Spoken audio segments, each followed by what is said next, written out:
Masyarakat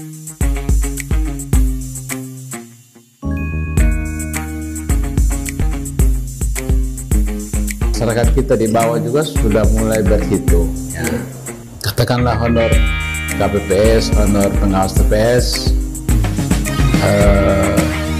tentu kan dihitung 1 bulan per hari, 1 bulan. Dia bandingkan dengan pekerjaannya itu jauh lebih besar dibanding dengan harus meninggalkan pekerjaan. Untuk 2024 ini kita sudah menyiapkan anggaran untuk santunan kecelakaan untuk penyelenggara pemilu khususnya pada badan ETO.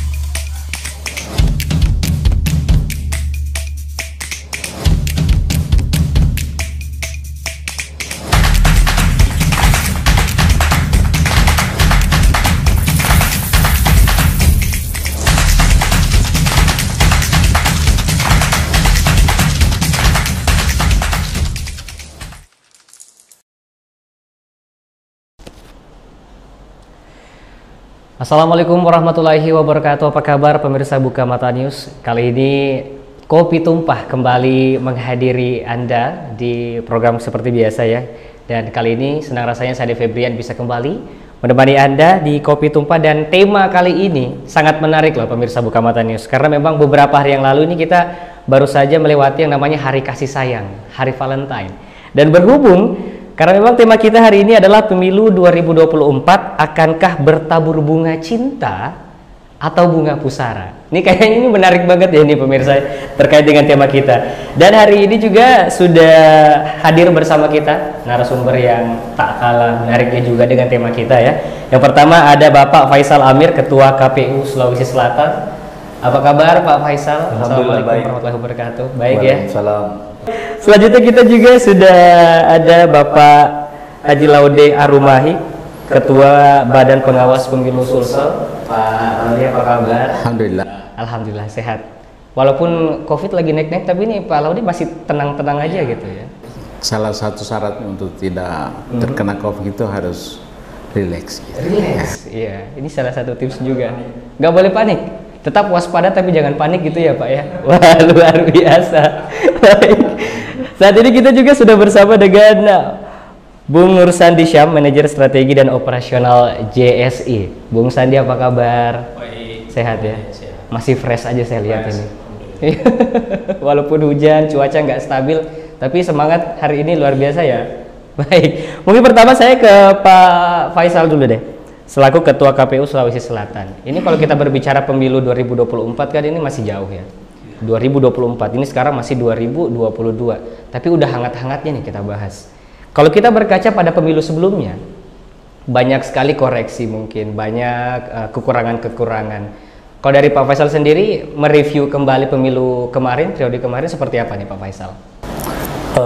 Jadi pemilu 2019 itu, ini pemilu sebelumnya ya, menurut orang adalah pemilu terrumit sepanjang masa. Jadi kenapa rumit? Ya karena mungkin untuk pertama kalinya kita memilih langsung 5 surat suara pada 2019 yang lalu. Akhirnya secara teknis pekerjaannya menjadi rumit, menjadi lama, dan hasilnya banyak korban jiwa dari penyelenggara pemilu. Ratusan penyelenggara pemilu meninggal dunia pada saat itu. Itu tentu menjadi evaluasi. Pemilu 2019 itu dasar hukumnya sama dengan pemilu 2024, undang-undangnya. Jadi kurang lebih sama. Kalau kita membayangkan pemilu 2024, ya begitulah 2019 karena sama dasar hukumnya. Mungkin secara teknis bisa saja akan dilakukan perbaikan-perbaikan. Misalnya soal kerumitannya lebih disederhanakan, ya bisa saja. Contoh yang lagi disiapkan oleh KPU, misalnya gagasan menyederhanakan surat suara, itu sudah diuji coba, sudah dipublikasi dan seterusnya. Tinggal kita ingin melihat bagaimana pengambil keputusan, apakah gagasan penyederhanaan surat suara ini akan diterima atau tidak. Satu. Kedua, kita lagi menyiapkan bagaimana kerumitan itu lebih sederhana. Ya sebenarnya pemilu itu yang rumit adalah pencatatannya. Apalagi kalau dia dicatat secara manual selama ini. Karena dalam pemilu itu peserta pemilunya banyak. Peserta pemilunya banyak, calegnya banyak. Beda kalau pemilihan atau pilkada. Kalau pilkada kan ya paling 2, 3, 4. Sehingga tidak relatif lebih sederhana pencatatannya. Kalau pemilu, selain banyak yang dipilih, juga banyak yang menjadi peserta pemilu. Walaupun peserta pemilu hanya partai politik dalam undang-undang, tapi di dalam partai politik itu banyak caleg-caleg yang dipilih. Itu yang membuat dia sangat banyak lembarannya dan menjadi rumit pekerjaannya. Catatan-catatan ini menjadi, kerumitan ini menjadi masalah memang, karena sebenarnya kerumitan juga adalah sebenarnya awal dari peluang untuk ada masalah. Karena misalnya pada pemilu 2019 itu kan hari pemungutan dan penghitungan suara. Itu kalau di mana-mana sepanjang sejarah Indonesia itu 1 hari. Tetapi dalam pemilu 2019 itu ya faktanya tidak bisa 1 hari, harusnya berangkat hari berikutnya. Betul. Itulah kerumitannya. Kenapa? Ya tidak bisa yang selesai. 5 surat suara dilakukan dulu pemungutan, setelah itu dihitung, setelah dihitung dicatat secara manual satu-satu oleh KPPS. Dan itu banyak lembarannya. Misalnya kalau saksi, saya kasih contoh ya. Karena yang ditulis secara manual KPPS itu adalah sejumlah saksi setiap tingkatan. Jadi kalau 4 tingkatan DPR, DPRD provinsi, DPRD kabupaten kota, misalnya 3 tingkatan ditambah DPD, belum pilpresnya ya. Ini saksinya terdiri dari, kalau kemarin kan berapa? 12 partai politik ya. 12 rangkap, 1 tingkatan kali 3 tingkatan 34 rangkap. Kemudian pilpres, DPD. Kalau DPD kemarin berapa? Lebih 30 ya kalau tidak salah peserta pemilu. Jadi kalau saksinya lebih 30, maka KPPS membuat catatan lebih 30 orang itu dilagi. Artinya waktu juga banyak yang terbuang gitu ya Pak Faisal. Yang saya maksud kerumitan dan kesulitan karena dia dikerja secara manual. Baik, terima kasih Pak Faisal. Saya ke Pak Laudier. Kalau dari Bawaslu sendiri Pak, apa yang menjadi evaluasi pada saat pemilu yang lalu? Sebenarnya kan kita itu Bawaslu itu mengawasi apa yang dikerjakan oleh teman-teman KPU. Ketika teman-teman KPU itu rumit, maka Bawaslu juga akan ikut rumitnya.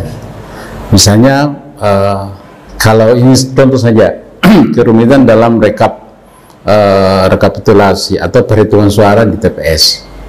Tadi sudah dijelaskan berapa banyak hasil perhitungan itu dicatat oleh KPPS kemudian dibagi kepada masing-masing saksi. Nah, itu waktunya akan panjang. Kemudian tentu Bawaslu juga tambah di situ, karena kita menerima hasil perhitungan itu selain kita mencatat sendiri, juga secara resmi kita harus menerima dari KPPS. Nah, itu berarti dari jumlahnya akan semakin banyak. Ya memang ke depan KPU sebagai penyelenggara teknis harus mencari formulasi yang lebih lebih cepat, tapi juga lebih menjamin. Ya. Katakanlah seperti tadi Pak Faisal menyebutkan perlunya sekarang perhitungan melalui elektronik misalnya. Ya. Saya kira selama sarana elektroniknya itu disaksikan oleh para saksi, ada pengawas pemilu, tinggal itu saya di print kemudian tanda tangan, bisa lebih cepat. Ya, kita hanya butuh satu laptop dan satu printer di TPS, dan itu kan sebenarnya bisa dipinjam. Susah juga direkayasa sebenarnya itu, karena banyak mata yang melihat di situ. Itu satu kerumitan bisa terjawab. Nah, kemudian kemarin itu kenapa banyak korban? Apa istilahnya di situ? Bertabur susara, ya. Itu karena selain kerumitan, kerumitan itu terjadi di puncak kelelahan penyelenggara. Karena sebelum itu ada rangkaian, misalnya rangkaian pengawasan logistik saja, itu kan dilakukan oleh teman-teman ad hoc di bawah jajaran KPU. Itu luar biasa, mulai dari mengawasi pelipatan kertas suaranya, mengemasnya, mengamankan, kemudian Bawaslu juga mengawal itu. Kemudian puncaknya di perhitungan, itu sudah sisa-sisa tenaga sebenarnya, karena harus mulai pagi sampai sore, kemudian sampai besoknya. Nah, saya kira salah satu yang harus dievaluasi adalah memperpanjang waktu. Tidak cukup kalau misalnya yang lalu itu diperpanjang 1 kali 24 jam lagi ya. Nggak apa-apa sebenarnya ditambah jamnya. Tapi dengan catatan juga tenaga KPPS itu harus ditambah supaya mereka bisa bergantian. Iya, itu saya kira untuk mengurangi resiko kematian misalnya karena kelelahan. Baik, terima kasih. Sekarang saya mau nanya dulu ke Bang Sandi terkait dengan pemilu sebelumnya. Yang memang tadi kata Bawaslu, KPU juga, memang ada beberapa hal yang mesti diperbaiki. Nah, kalau dari Bang Sandi sendiri seperti apa? Jadi memang pemilu 2019 yang lalu itu punya kompleksitas tersendiri. Jadi problemnya sangat kompleks. Contoh misalnya, ini persoalan klasik yang kemungkinan misalnya mungkin bisa dihadapi kembali pada pemilu mendatang, pendataan pemilu misalnya, itu kan masih berpersoal dan saya juga itu perlu sampaikan ke depannya. Misalnya pada saat banyak pemilih yang sebenarnya secara syarat itu memenuhi, tapi ketika diperhadapkan dengan administrasi misalnya, ya kadang-kadang mereka tereliminasi karena nggak punya KTP misalnya, atau nggak melakukan perekaman. Nah, itu kendala-kendala teknis yang menjadi catatan juga sebenarnya untuk menjadikan sebagai poin perbaikan untuk pemilu ke depan. Nah kemudian yang paling penting juga untuk disoroti sebenarnya ini ada kebingungan di kalangan pemilih karena mereka diperhadapkan pada 5 surat suara, baik itu surat suara di pemilihan presiden, DPR, DPD, dan DPRD, provinsi dan kabupaten. Di situ sebenarnya ada celah, ada ruang yang mestinya harus diisi dengan pendidikan politik menurut saya.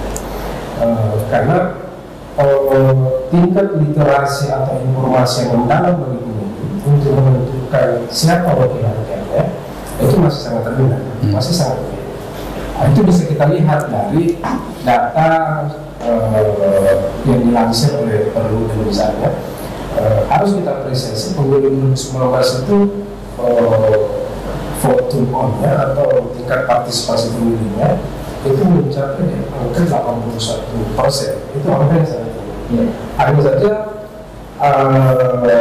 ada gap atau kesenjangan ketika kita melihat lebih detail lagi suara tidak sah antara pemilihan presiden, DPR, dan DPD. Nah, dari situ kita bisa melihat bahwa suara tidak sah di pemilihan presiden itu hanya di angka 2,7% atau 3,7 juta.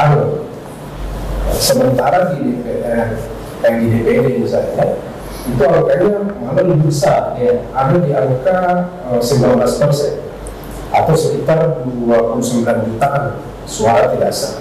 Nah, sementara untuk level DPR RI itu di angka 17% atau sekitar 27 juta suara tidak sah. Nah, ini menandakan bahwa ada psikologi pemilih yang tidak linear antara mau memilih DPR RI, mau memilih presiden, dan wakil presiden dengan DPD misalnya.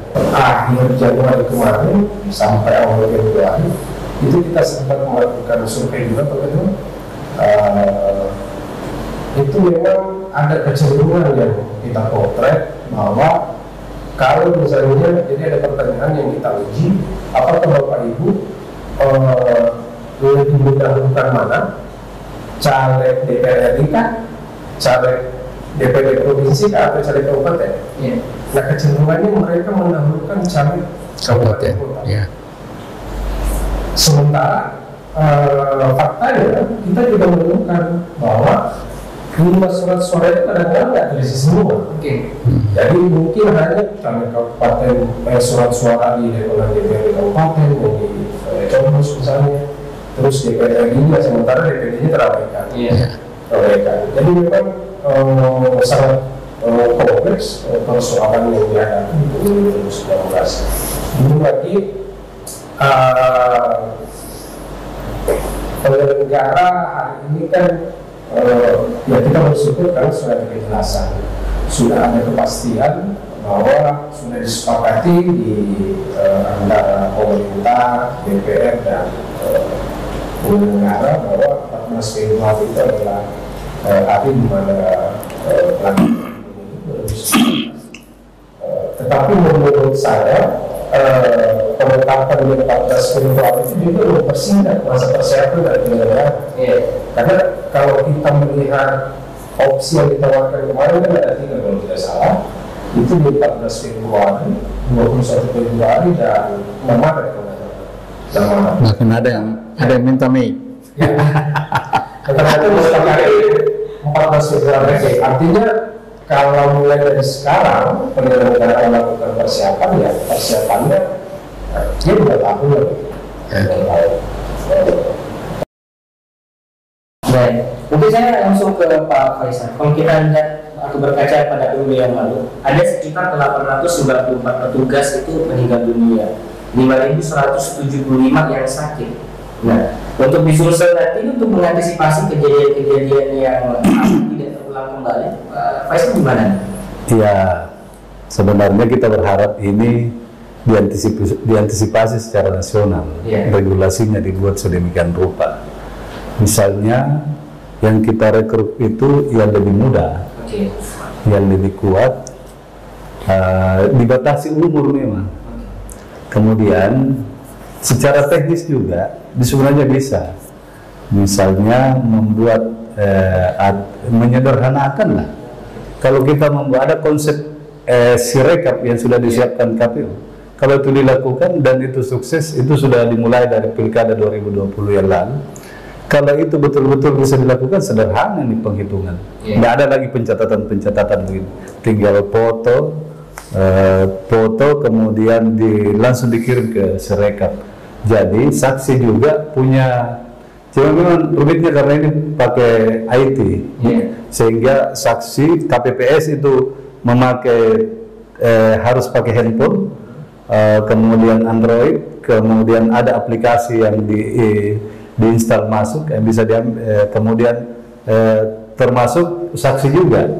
Jadi handphonenya saksi diregistrasi, handphonenya KPPS diregistrasi, dipoto, dikirim, itu sudah ada datanya semua. Tinggal formulir C plano yang besar itu jadi dokumen kalau ada perdebatan di tingkat rekap, di tingkat atas. Kalau itu terjadi, tidak ada lagi kerumitan seperti itu. Kemudian mungkin bisa juga dengan cara-cara lain, misalnya kalau seperti yang disiapkan oleh KPU, menyederhanakan surat suara. Misalnya dari 5 surat suara, itu bisa saja jadi 2 atau jadi 3. Diperingkas gitu. Nah, iya. Tetap substansinya ada semua nih, tetapi tidak tinggal 2 atau 3 surat suara. Kalau tinggal 2 atau 3 surat suara, tentu lebih sederhana juga formulirnya. Nah, kalau itu bisa dilakukan, itu bisa lebih menyederhanakan. Entahlah yang mana ini akan jadi, atau ya boleh juga pilihannya sistem pemilunya dirubah, tertutup. Kalau memilih partai saja pasti sederhana. Tapi Pak Faisal bilangnya mungkin perekrutan nanti lebih ke usia muda. Tapi ada juga orang yang mengatakan yang muda itu kurang pengalaman. Apakah memang ada pertentangan seperti itu atau nanti seperti apa nih Pak Faisal? Kerja KPPS ini udah butuh-butuh banget ya orang pintar. Yang orang kuat nih, orang sehat diperlukan. Orang sehat, orang rajin, orang kemudian bisa membaca dan menulis. Kan ini satu hari pekerjaannya, cuma memang tetap butuh ketokohan saya kira di daerah-daerah tertentu. Itu yang tujuh KPPS kan, ya cukuplah misalnya yang orang-orang yang dianggap tokoh tidak satu atau dua. Yang lain itu adalah orang-orang yang energik, bisa bekerja sampai 2 kali 24 jam dia tahan. Itu karena memang selama ini KPPS ini banyak diisi, dan yang paling perlu ketat memang kesehatannya. Benar. Kemarin itu yang meninggal ya di bayangan saya mungkin ya sudah ada memang penyakitnya. Usianya kemudian begitu bekerja berat seperti itu akhirnya jadi masalah. Ke depan ini kita harus lebih teliti, lebih selektif memilih petugas KPPS. Misalnya saya ke awalnya kalau kemarin kita lihat juga ada pengawas yang meninggal dunia karena kelelahan. Bahkan kita ada sempat mengalami kekerasan di lapangan. Seperti itu nih, seperti apa nih Pak? Iya. Jadi saya kembali ke penyelenggara di tingkat TEDOK ya. Di tingkat TEDOK itu semakin ke bawah itu semakin kurang orang. Sementara KPU butuh 9 ya. 9. Bawaslu butuh pengawas TPS 1. Kemudian saksi-saksi juga pasti mencari orang juga yang bisa mewakili kepentingannya kan gitu. Jadi semakin ke bawah itu semakin kurang orang sebenarnya. Nah, ditambah lagi dengan kebijakan-kebijakan, misalnya untuk ASN, karena di bawah itu kebanyakan justru guru yang cerdas menulis, itu sebenarnya guru. Tapi kita juga mengalami kendala karena mereka harus izin ke atasan. Yang saya kira ini persoalan-persoalan juga yang harus kita komunikasikan, dengan ini kan tugas negara sebenarnya. Jadi memang hari H itu diliburkan, tapi setelah hari H mereka punya kewajiban untuk mengajar karena terkait dengan sertifikasi dan seterusnya. Itu yang pertama. Yang kedua, masyarakat kita di bawah juga sudah mulai berhitung ya. Katakanlah honor KPPS, honor pengawas TPS untuk kan dihitung 1 bulan, itu bukan per hari. 1 bulan. Dia bandingkan dengan pekerjaannya itu jauh lebih besar dibanding dengan harus meninggalkan pekerjaan. Daerah-daerah tertentu kita kesulitan mencari orang karena semua sudah bekerja di berbagai sektor. Nah, ini juga terkait dengan honor mereka ya, dengan segala resiko. Itu yang pertama. Yang kedua apa tadi itu? Kalau di tingkat lapangan sebenarnya biasanya terjadi itu karena miskomunikasi saja ya.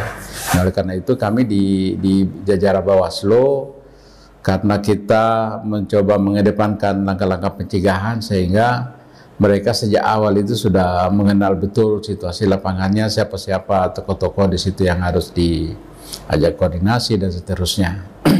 Cuma memang kami juga punya pengalaman untuk ini kan begini, di tingkat bawah itu persentuhan penyelenggara dengan peserta itu diwakili oleh penyelenggara peserta itu diwakili oleh saksinya.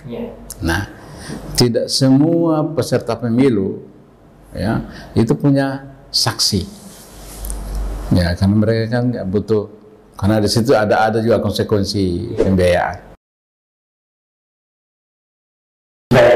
Baik, saya kembali dulu ke Pak Faisal. Pak Faisal, ini kalau kita lihat data Kemenkes ya untuk KPPS, karena faktor kelelahan memang udah banyak gitu kan yang pemilu kemarin. Untuk dari KPU sendiri, apakah memang menyiapkan anggaran resiko kecelakaan kerja atau semacam itu seperti apa? Kalau kemarin 2019, tapi sepanjang pemilu sebenarnya tidak pernah ada begitu. Tidak ada anggaran begitu di struktur anggaran KPU juga tidak ada. Tapi kemarin di 2019 karena terjadi begitu, KPU mengajukan itu. Jadi belakangan ada. Untuk 2024 ini kita sudah menyiapkan anggaran untuk santunan kecelakaan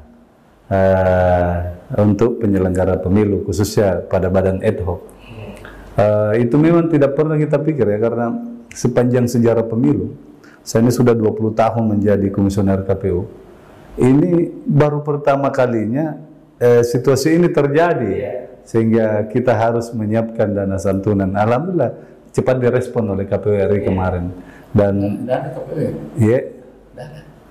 kemarin ada, tapi setelah terjadi baru kemudian dilakukan revisi anggaran, kemudian dilakukan. Tapi awalnya tidak ada persiapan anggaran untuk dana santunan. Tapi begitu terjadi dan banyak, akhirnya dilakukan itu. Untuk pemilu 2024 ini sudah didesain untuk masuk di struktur anggaran. Salah satunya adalah dana santunan untuk badan ad hoc.